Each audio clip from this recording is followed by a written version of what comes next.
stay low. Okay, there's been one skate in the last few years I've been very curious about and I've never ridden in, and it's the Adapt Brutale, and I've got one right behind me. I know I could have come prepared, but I wanted you to see the skate shelf. Isn't it beautiful? Oh no, sorry.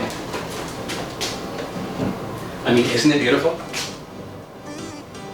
I received the Adapt Brutale a few months ago, and at the time I was rehabbing from an injury and I was afraid to put them on. I didn't want to fall, and these are made especially for pushing the limits. Part of aggressive skating and learning things in aggressive skating is falling. So yes, these are the skates that I was too afraid to wear all summer.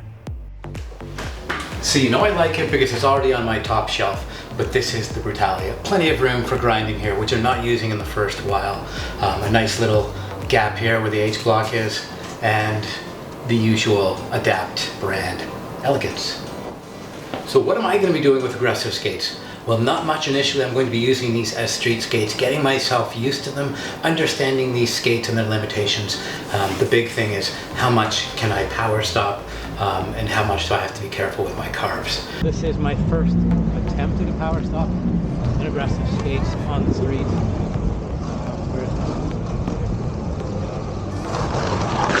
Ooh, caught a soul.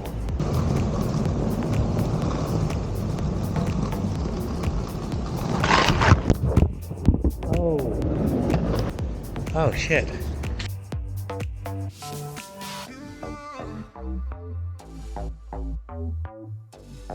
So yes, my first power stops on the street were not exactly prolific, but I did eventually get very comfortable in these skates today.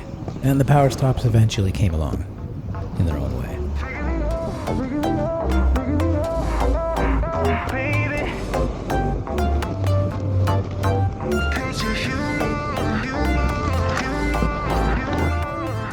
So because I feel that I can skate well in this, it's definitely going to bait me into the skate park. If I feel clumsy or like stride means nothing when I'm in a skate, I'm just not interested in that skate. And traditionally to me, aggressive skates have always felt quite clunky, like I'm wearing space shuttles or lunch boxes on my feet. These are definitely a skate. It's nice. The boots are made of Nubuck V2 skin material, breathable air mesh lining, heat moldable tongue, cut to size single layer straps, Canadian wax laces. The shell is a Dialine shell, 100% heat moldable. You can choose between 60mm or 65mm Symmetrix super fast wheels, which come with Symmetrix ABEC 9 bearings.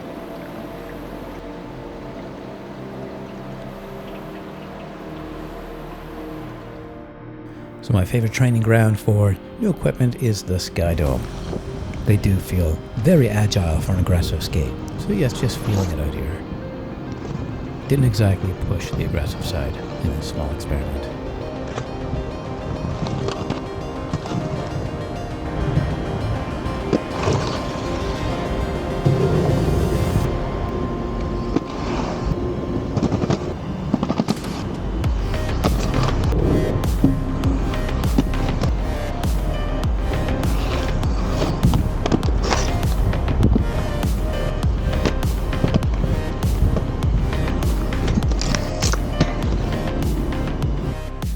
So these were good sprint skates. The initial 12 strides were quite brisk.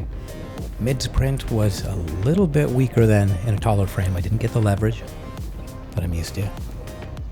But after the sprint, I found these skates gave me a really nice carve. I even found myself getting a little more outside edge push, but that's a whole other topic. But yeah, they were really good after the sprint. I was surprised.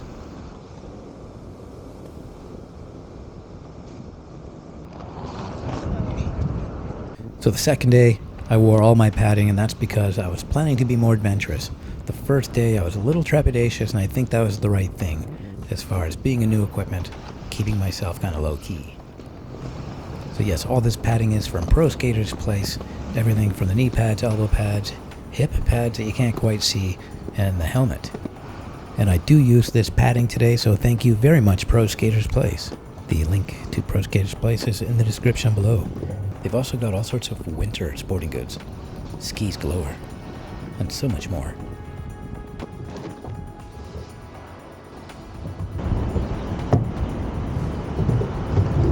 That was kind of good.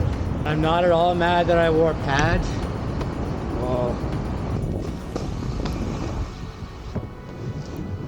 and I feel very stable on stairs.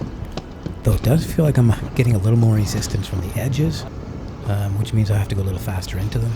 But the stability is great. And my landings in these Super Boos are just so solid and comfortable. The foot speed in these is just off the charts, and the individual control of each skate is something I enjoyed very much. I'm enjoying the crossovers and the carves, and these are no problem, really. Jumping up onto things, I found I missed the leverage of a longer frame just a little bit. But when it comes to jumping off things or using the momentum of like rollers to pop up into the air, these skates are,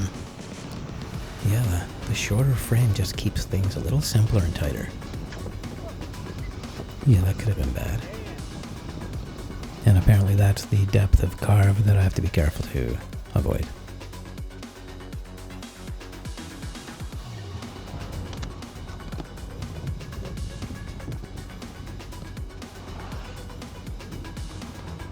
And even feeling a little experimental.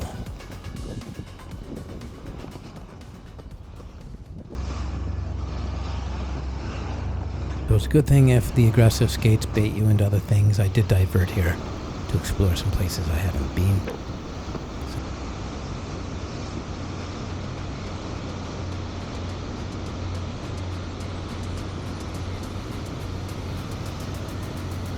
Maybe the best skater I ever rolled with. Cameron Card rolled down that tree. No trees were hurt in the rolling up the Skydome tree. And on the uphill, the initial burst is no problem at all. Throwing in the crossovers really helps. But toward the end, when I would enjoy a little more roll of the skates, I got tired there. I do believe I have all my top speeds available here just for not as long a time. Of course, in the aggressive skates, you have to work harder for what you get, but I'm essentially the same skater.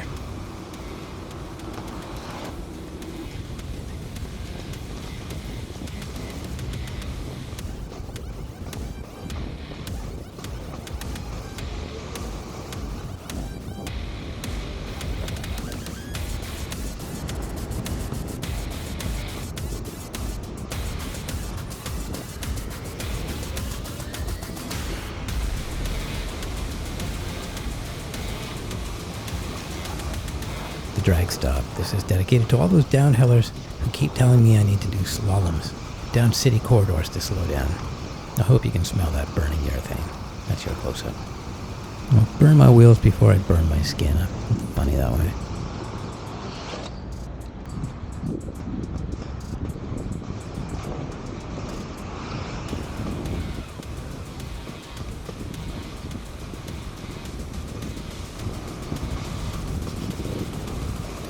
And again, I'm tempted to go into a nice deep traditional skating style, which I did not expect from aggressive skates.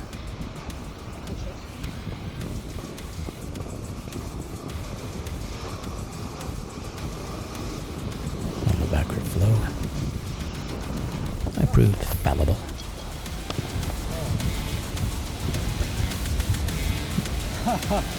yeah.